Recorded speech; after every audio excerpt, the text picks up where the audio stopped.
खरगोन जिले के भीकनगांव जनपद के ग्राम पोखर स्थित मोतीबाब मंदिर परिसर में शनिवार को भारतीय आजाद आदिवासी पार्टी का जिला स्तरीय कार्यक्रम आयोजित किया गया। इसमें पार्टी पदाधिकारियों ने पार्टी की रीति नीति बताने के साथ ही उद्देश्य को लेकर समाजजनों के बीच अपनी बात रखी। पदाधिकारियों ने बदलाव के लिए खड़े नहीं होंगे तो कुछ नहीं बदलेगा संदेश देते हुए कहा कि भारतीय आदिवासी पार्टी का उद्देश्य समाज के सभी वर्गों का उत्थान और विकास करना है। अब तक देश में 2 परंपरागत दलों की सरकार चलती आ रही है। इन सरकारों में आदिवासी समाज मुख्य धारा से नहीं जुड़ पाया है। 230 सीटों में से 47 सीटें आरक्षित है। इसके बावजूद आदिवासी समाज इन्हीं दलों के चिन्ह पर चुनाव जीतते हैं, जिसके बाद वे आदिवासी हितों के लिए काम नहीं कर पाते। इसलिए आदिवासी समाज के शिक्षित युवाओं ने मिलकर इस संगठन का निर्माण कर समाज हितों के लिए राजनीति को चुनने का निर्णय लिया है। हम केवल आदिवासी ही नहीं बल्कि गरीब, दलित, पिछड़े सभी के हितों को ध्यान रखते हुए मूलभूत और बुनियादी सुविधाओं के लिए काम करेंगे, विकास की बात करेंगे। अपने जो लोग हैं महाराष्ट्र, गुजरात और इंदौर जैसे दूसरों के यहाँ पे काम करने जाते हैं, तो हमारे लोगों के पास भी इतने पैसे नहीं होते हैं।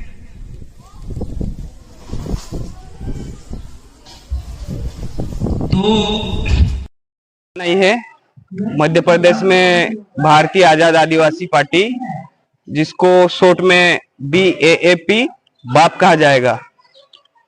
जो इंग्लिश में कहावत है, if you change nothing, nothing will be change. मतलब ये है कि आप बदलाव के लिए खड़े नहीं होंगे तो कुछ भी नहीं बदलेगा। अभी तक ये था कि मध्य प्रदेश में बीजेपी कांग्रेस ही जब से हम भारत आजाद हुए हैं 2 ही पार्टी की सरकार रही है, कभी बीजेपी कभी कांग्रेस। लेकिन ऐसा है कि हमारे कॉन्स्टिट्यूशन में आदिवासी समाज को रिजर्वेशन दिया गया है कि 230 सीटें हैं मध्य प्रदेश में, जिसमें से 47 सीटें आदिवासी व्यक्ति ही विधायक बन सकता है। लेकिन हो ये रहा है कि वह बीजेपी या कांग्रेस से ही विधायक बनते हैं और बनने के बाद आदिवासी समाज का काम नहीं होता है। आप जमीनी स्तर पे चले जाइए, सिर्फ चुनाव के टाइम पे हमारे नेता आते हैं, उसके बाद कभी नहीं आते हैं। और उस टाइम पे भी ये होता है कि 2 क्वार्टर दे दो और वोट ले लो। ये नीति के तहत दोनों पार्टियां काम कर रही है और वोट ले लेती है। तो अभी आदिवासी समाज के जो युवा है या जो पढ़े लिखे वर्ग रहे हैं, वो संगठन तो बनाए, ऐसे बहुत सारे संगठन हैं। लेकिन हमने विचार किया, जो हमारे पढ़े लिखे साथी हैं युवा, उन्होंने देखा कि संगठन बढ़ चढ़ के तैयार भी होता है, बहुत नाम चलता है, लेकिन 1-2 साल होने के बाद वह संगठन के अध्यक्ष ले लो, उपाध्यक्ष ले लो, सचिव ले लो, वो किसी न किसी पार्टी में जाकर शामिल हो जाते हैं। इस कारण से आदिवासी संगठन जो है वो बदनाम हो जाता है। क्या आगे क्या आप आदिवासियों के लिए क्या रणनीति? हमारी मुख्य रणनीति ये रहेगी, सिर्फ आदिवासी समाज के लिए नहीं सर, हमारे जो एरिया है उसमें सभी समाज आ जाएगा, जिसमें गरीब तबके के लोग हैं। हमारे एरिया में बड़ी मेडिकल नहीं है, कॉलेज बड़े नहीं है, सड़कें नहीं बनी है, तो हमें जमीनी स्तर पे काम करना है। और जो सरकार का काम होना चाहिए, जो बजट में है, हमारे एरिया में जो फंड आता है वो फंड कहाँ गायब हो जाता है, ये सिर्फ कागजों में रह गया है। क्या जरूरत पड़ी आपको दूसरी पार्टी बनाने? सर ऐसा है ना कि काम हो नहीं रहा है, सिर्फ वोट लेने आते हैं और हमारा एरिया डेवलप नहीं है।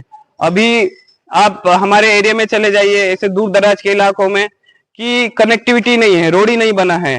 तो हम देख रहे हैं कि रोड नहीं बना है, तो हमारी पार्टी जो है अभी जैसे सरकार तो काम कागजों में करती है और जमीनी स्तर पे नहीं करती, लेकिन विपक्ष का काम होना चाहिए कि सरकार का कान पकड़े और लेके जाए उस एरिया में, बताए कि ये कागजों में लिखा, आपने बनाया नहीं है। तो ना विपक्ष काम कर रहा है बराबर, ना सरकार काम कर रही है। तो हमें दोनों काम करना है। सरकार की जो योजनाएं है वो भी जमीनी स्तर तक पहुंचाना है, और जो विपक्ष काम नहीं कर रहा है हमको सरकार का कान पकड़ के वह भी जमीनी स्तर पे ले जाना है। ये फत्तरवाड़ा पोखर पूरी टीम के साथ राष्ट्रीय क्रांति मोर्चा की पूरी टीम के साथ आया हूं, जहां पर भारतीय आजाद आदिवासी पार्टी BEAAP के इसमें जिला स्तरीय बैठक थी। हम लोग जब पहली बार गए सेंधवा में 6 अप्रैल को, वहां पर भारतीय आजाद आदिवासी पार्टी का बहुत बड़ा कार्यक्रम था। वहां पर हमको विचारधारा अच्छी लगी भारतीय आजाद आदिवासी पार्टी की।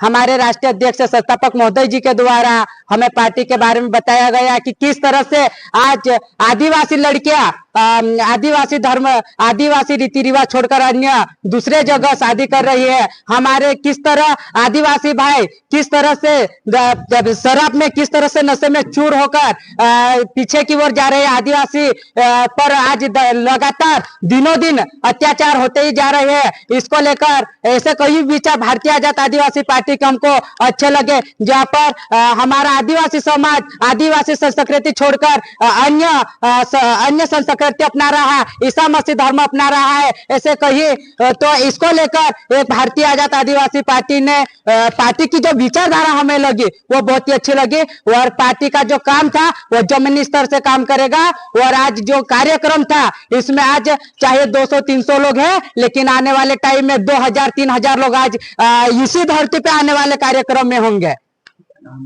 मेरा नाम राजेश बड्डे, राष्ट्रीय सचिव राष्ट्रीय क्रांति मोर्चा मध्य प्रदेश।